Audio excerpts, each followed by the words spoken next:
Oke,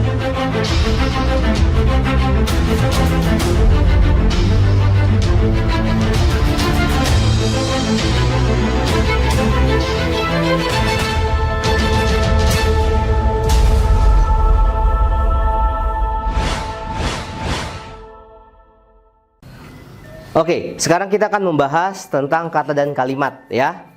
Saya review sedikit ya. Tadi kita udah bahas apa? Fisiologi dan tonality ya. Sudah praktek, Anda lakukan. Nanti insya Allah yang terakhir fisiologi saya akan praktekkan sama rekan saya ya.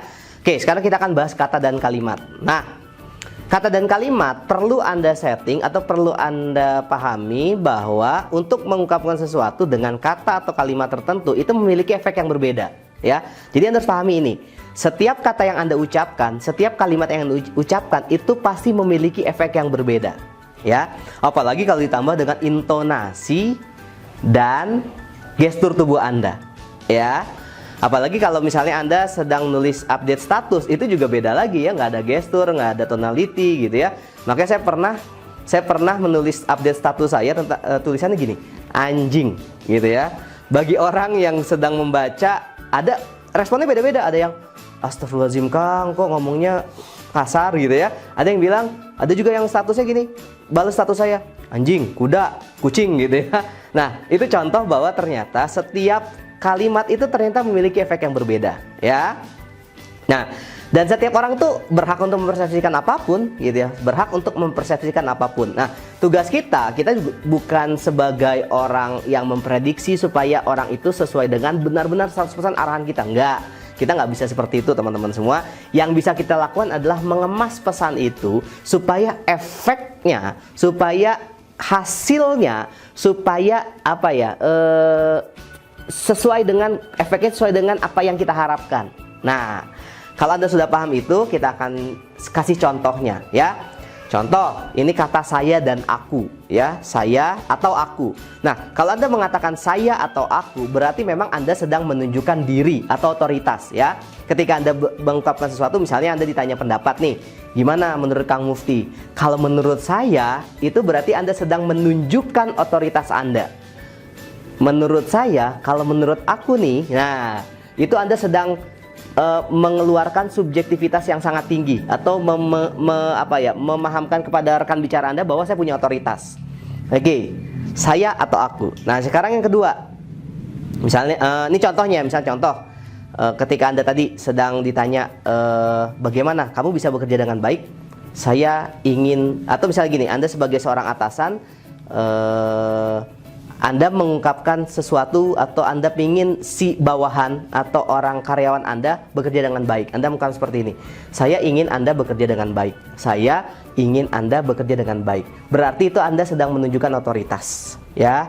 Clear ya. Nanti Anda harus dancing nih, Anda harus ganti-ganti kapan saya harus menunjukkan otoritas, kapan Anda harus menunjukkan non otoritas. Nah, yang kedua adalah kata kami.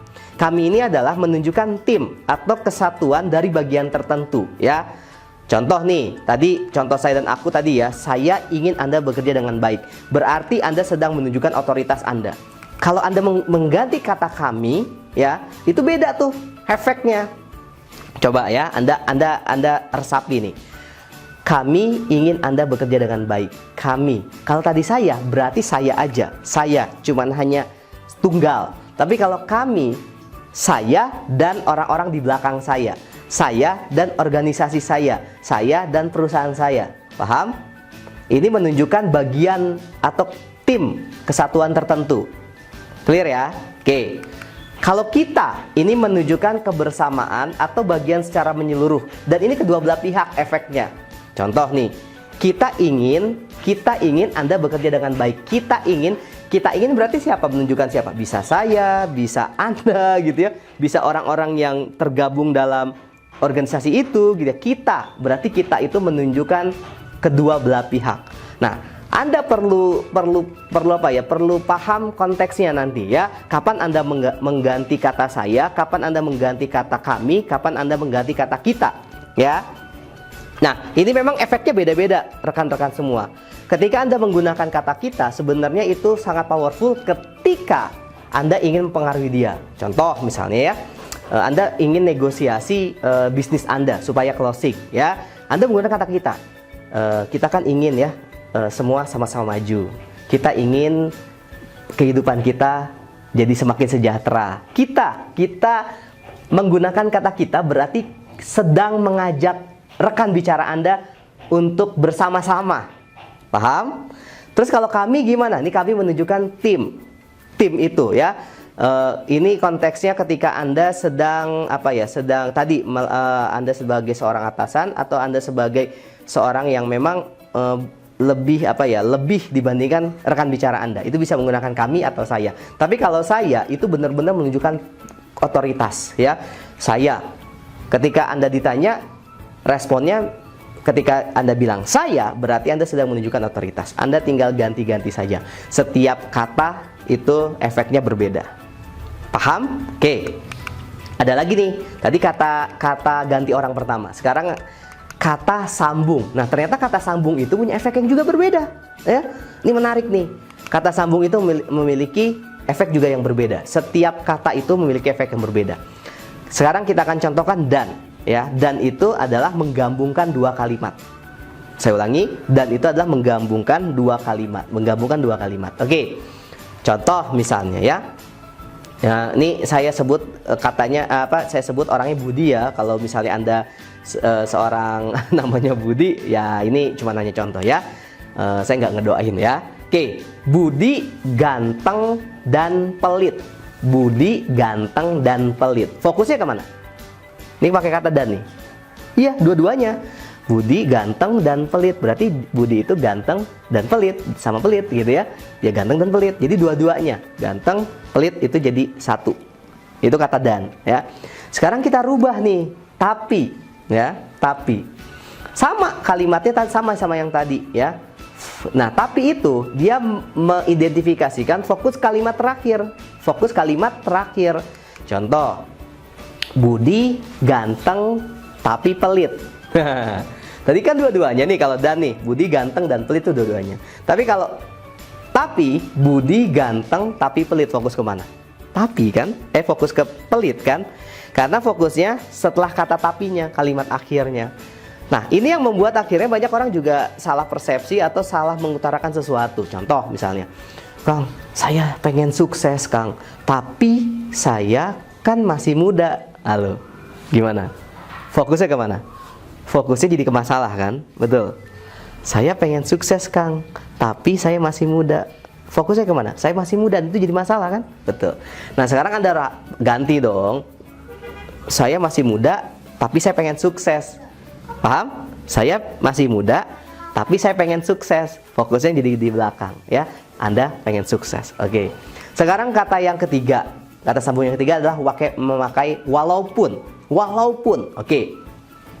Kalau walaupun itu fokus kalimat awal. Tadi kalau kata tapi itu fokus kalimat akhir. Nah, kalau walaupun itu fokus kalimat awal. Contoh, Budi ganteng walaupun pelit. Budi ganteng walaupun pelit. Ayo, fokus kemana?